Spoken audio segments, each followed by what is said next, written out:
7వ తేదీ రోజు ఏదైతే చిలుకూరు బాలాజీ ఆలయ ప్రధాన అర్చకులు రంగరాజన్ గారిపై రామరాజ్యం పేరుతో ఆయన్ని దాడి చేసి తీవ్రంగా హింసించడం జరిగిందో, దీనికి బ్రాహ్మణ సంఘాలు కూడా పెద్ద మొత్తంలో ఆయనకు మద్దతు పలకడానికి ఈరోజు ఆయన్ని కలవడానికి వచ్చాయి.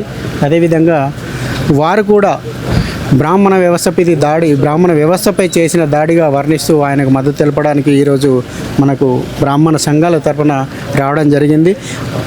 దానికి సంబంధించి మరి వారు ఎందుకు వచ్చారు, ఏ విషయంలో వారికి మద్దతు తెలుపుతున్నారు, ఈ విషయంపై వారిని ఒక్కొక్కరిగా మనం వివరాలు తెలుసుకునే ప్రయత్నం చేద్దాం.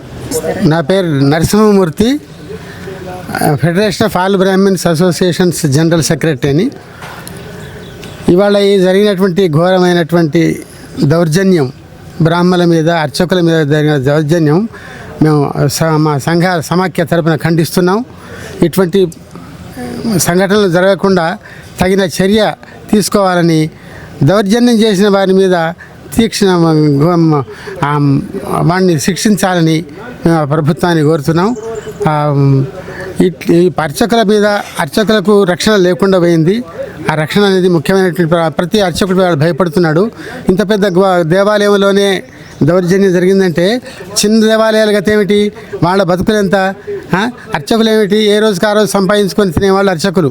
అటువంటి వాళ్ళ మీద దౌర్జన్యం చేయటం ఏమిటి, అసలు అర్చకులు చేసే పని ఏమిటి, హిందువులలో ఉన్నటువంటి ప్రతి జాతి వాళ్ళకి సహాయం చేసి వాళ్ళ తరఫున దేవునికి వాళ్ళ కోరికలను అర్పించి వాళ్ళ కోరికలు సఫలం కావడానికి పూజలు చేసి వాళ్ళ జీవితాలను అర్పించి సేవాభావంతో అర్పించినటువంటి వాళ్ళు అర్చకులు.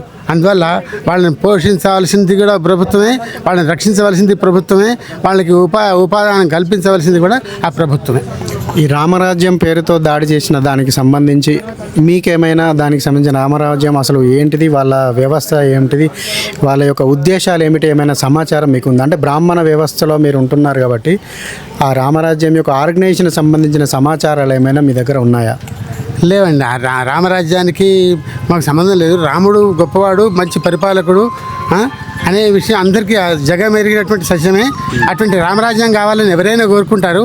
కానీ రామరాజ్యంలో ఇటువంటి దౌర్జన్యాలు జరిగేటి మనకు ఎక్కడ లేవు. దాడులు చేసే రామరాజ్యంలో దాడులు ఎక్కడ జరగలేదు. కానీ రామరాజ్యం పేరు పెట్టుకొని రామరాజ్యాన్ని ముసుగు వేసుకొని దౌర్జన్యాలు గోముఖ వ్యాఘ్రంగా తయారై ఇట్లా రావటం అనేది ప్రభుత్వం గమనించటం లేదు. అట్లాంటి వాళ్ళని ట్రేస్ అవుట్ చేసి అట్లాంటి వాళ్ళందరినీ శిక్షించాలని మా అభిప్రాయం. ఒక రకంగా ఇది హిందుత్వ దాడిపైగా భావిస్తున్నారా, లేకపోతే ఇంకేదైనా మన వ్యవస్థీకృతమైన నేరాలుగా మీరు భావిస్తున్నారా? ఇది హిందువుల మీద ఉన్నటువంటి పగ అనేటువంటిది ఇక్కడ ఏం సంబంధం లేనటువంటి విషయం ఇది. ఎందుకంటే ఒక అర్చకుడి మీద దౌర్జన్యం జరిగింది, ఆ కారణాలు ఏమిటో ప్రభుత్వం తెలుసుకోవాల్సిన అవసరం ఉన్నది. వాళ్ళ యొక్క నిఘా విభాగాలు చాలా ఉన్నాయి. ఇవన్నీ మేము చెప్పేటువంటి కావు, మాకు తెలిసేవి కావు. ఏవైనా వార్తలు వచ్చినప్పుడే చూసే మేము మాట్లాడేవాళ్ళం, కానీ మేము కొత్తగా సృష్టించి మాట్లాడేది ఏమీ లేదు. అంటే నేను ఎందుకు అంటున్నానంటే దాదాపుగా రంగరాజన్ గారు వ్యవసాయకృతంగా అంటే హిందూ ధర్మాన్ని యొక్క ప్రచారంలో భాగంగా కూడా మామూలుగా కొన్ని దేవాలయాల అర్చకులను చూసుకున్నట్లయితే ఆ అర్చకత్వ వ్యక్తికును ఇక్కడ రంగరాజన్ గారి వ్యక్తిత్వానికి చాలా తేడా కనబడుతుంది మనకు. ఎందుకంటే ముని వాహన సేవ లాంటి కార్యక్రమాలు ఎన్నో చేసి హైందవ ధర్మ ఉద్ధారకునిగా మనకు కనబడతారు ఆయన. అలాంటి వ్యక్తి మీద దాడి చేయాల్సిన అవసరం ఇవాళ రామరాజ్యం పేరుతో ఎందుకు వచ్చింది? అంటే దీని మీద వెనక ఆయన ఏమైనా చీకటి శక్తులు ఉన్నాయని మీరు ఇట్లా భావిస్తున్నారా? అంటే మన హైందవ ధర్మంతో బ్యాకప్ చేసి ఏదో రకంగా మసిబూసి ఆ రకమైన దాడులు ఏమైనా చేయడానికి సంకల్పించారనే అనుమానాలు మీరు ఏమైనా వ్యక్తం చేస్తున్నారా? లేదండి, అటువంటి అనుమానాలు ఏం లేవు. కానీ ఇప్పుడు అందులో అర్చకులలో కూడా సేవాభావంతో చేసే వాళ్ళే అర్చకులు. గవర్నమెంట్ దేవాలయాల కింద ఉన్న అర్చకత్వంలో ఉన్నటువంటి దేవాలయాలన్నీ కూడా హుండీలు ఉన్నాయి. ఆ హుండీ డబ్బులు గవర్నమెంట్కే వెళ్ళిపోతున్నాయి. అక్కడ కూడా అర్చకులకు ఏం లేవు డబ్బులు. ఇక్కడ కూడా అసలు హుండీ లేదు.